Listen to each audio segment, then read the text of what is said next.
happening right now. Birmingham police are holding a press conference. Let's listen in right now. I see the police chief, Michael Pickett, there at the podium. A loss of one of our community members.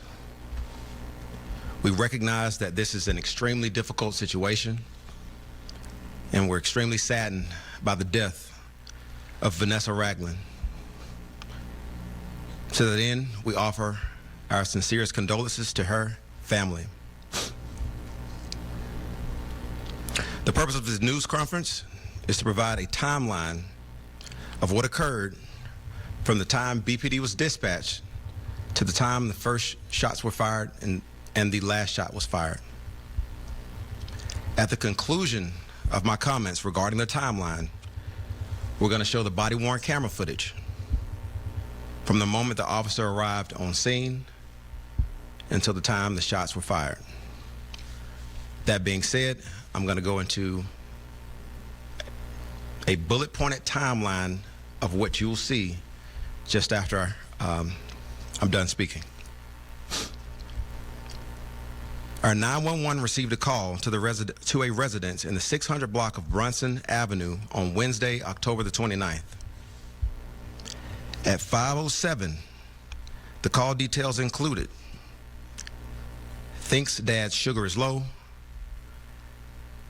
there's an aggressive male trying to fight, has taken away weapons. At 5:14, 2 officers were dispatched in separate police units to this residence, and due to the calls involving a violent person with possible weapons, that's why BPD was involved in a medical-related call. The initial officer arrived at 5:21. He made contact with the family at the front door at 5:23 p.m. Immediately after making contact with the resident that opened the door for him, what you'll hear is the officer observed screams coming from within the home. Due to those screams and a person possibly being in immediate danger, you will observe the officer enter the residence and ask everyone if they're okay and what was going on. You will then observe the officer enter the bedroom of a bedroom in the residence and attempt to defuse a verbal altercation that was taking place between a male and a female. You will then hear the officer attempt to separate the 2 parties to begin his investigation on what was perceived as a domestic violence incident that was occurring. You will then hear the officer attempt to separate the 2 parties to begin his investigation. You'll hear a male resident who's sitting on a bed state that he was jumped on by the female who initially became combative with our initial officer. Our investigation later revealed that that individual is the mother of the deceased.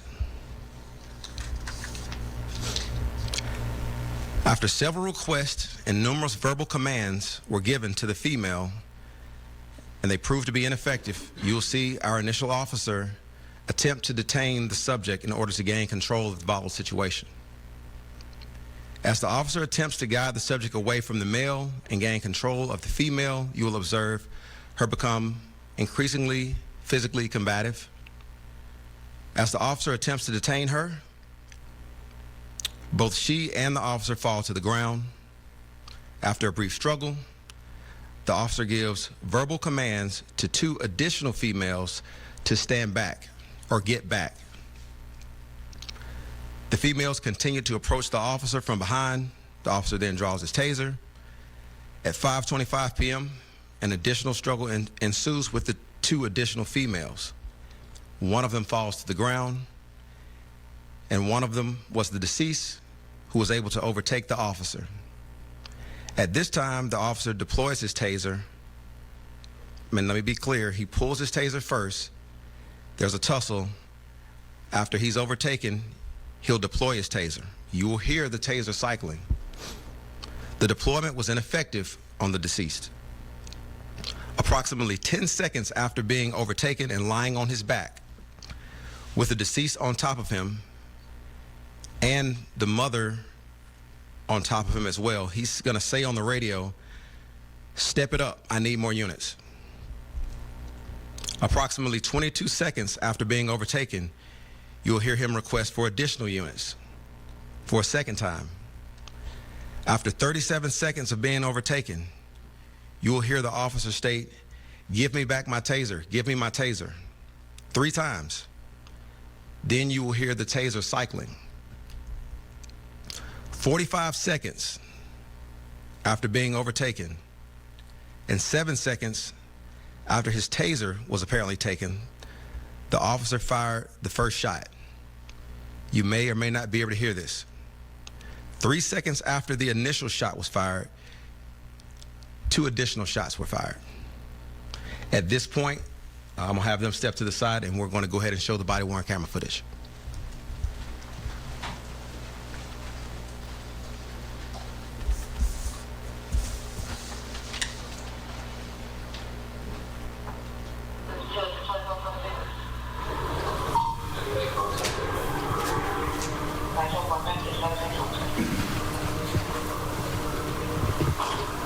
Hey, how y'all doing?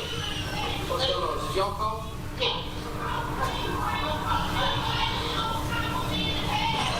Hey, is everybody okay? Hey, what's going on? I hear people yelling. What's going on? Yeah, he on the phone. Talking on the phone, talking to his sister. They think that they ain't good friends now. There ain't nobody even being there like that. I didn't just know that. Oh my God. So what's going on? She just tried to jump me around.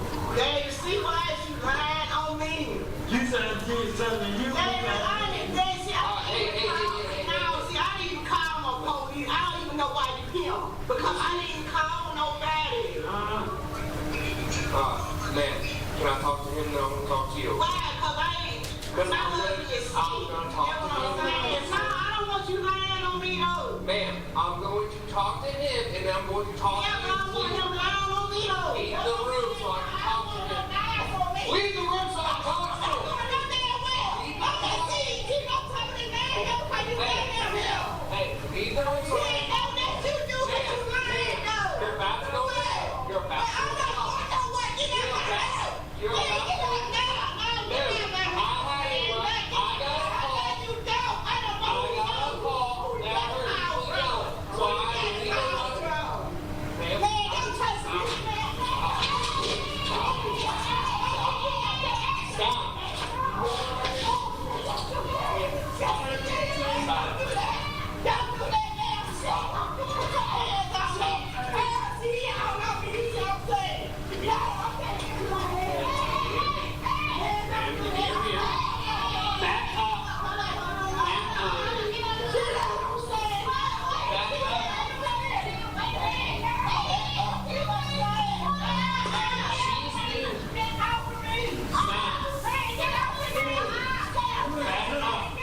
Now, I would just like to reiterate that we're here today to be transparent with the community and with our public, keep them informed.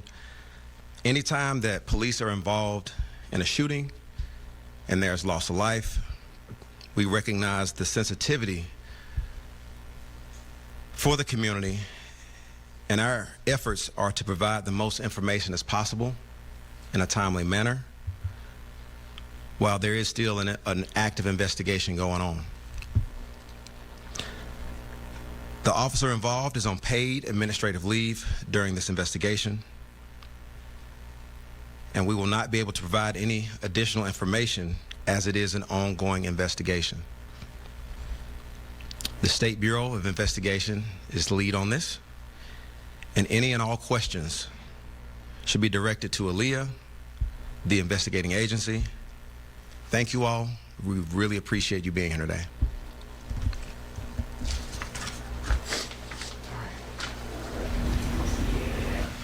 All right, you have been listening to a live press conference from the Birmingham Police Chief, Michael Pickett. Birmingham Police addressing the public regarding a deadly officer-involved shooting from Wednesday night. He says they recognize it's an extremely difficult situation, and he's saddened by the death of Vanessa Ragland and expressed condolences. He then went on to provide a timeline as to what happened, which we saw in that body camera footage that he showed at the end of that conference. 911 received a call for a home on Brunson Avenue Wednesday at 5:07 p.m. and those call details included thinks that sugar is low, aggressive man trying to fight, and has taken away weapons. Those are 3 points that they heard. At 5:23, the first officer made contact with the family, and after making contact with the person who opened the door, the officer heard screaming coming from within the home. So the officer went inside, asked if everyone was okay, and asked what was going on. He then went into a bedroom and tried to defuse a fight, he says, between a man and a woman, a verbal fight, and tried to separate them, saying this was a domestic violence incident.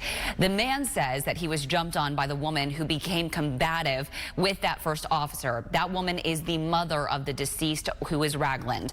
The officer then tried to detain the woman, and when that happened, she became physically combative with the officer. Both she and the officer fell to the ground. The officer gave commands to 2 other women to get back, but they kept approaching, and additional struggle then happened with those 2 women, one being Ragland and then the mother. Well, the officer reportedly took out his taser, but Ragland overtook the officer. He deployed the taser, but it was ineffective. The chief saying the officer then asked for additional units 2 different times. You could then hear the officer telling them to give him back his taser, and then seconds later you could hear the officer taking 3 different shots. Chief Pickett says being here today, he wanted to be transparent with the community. He recognizes the sensitivity. That officer involved is right now on paid administrative leave, which is protocol, and there is still an active investigation by the State Bureau of Investigations. We'll be back after this.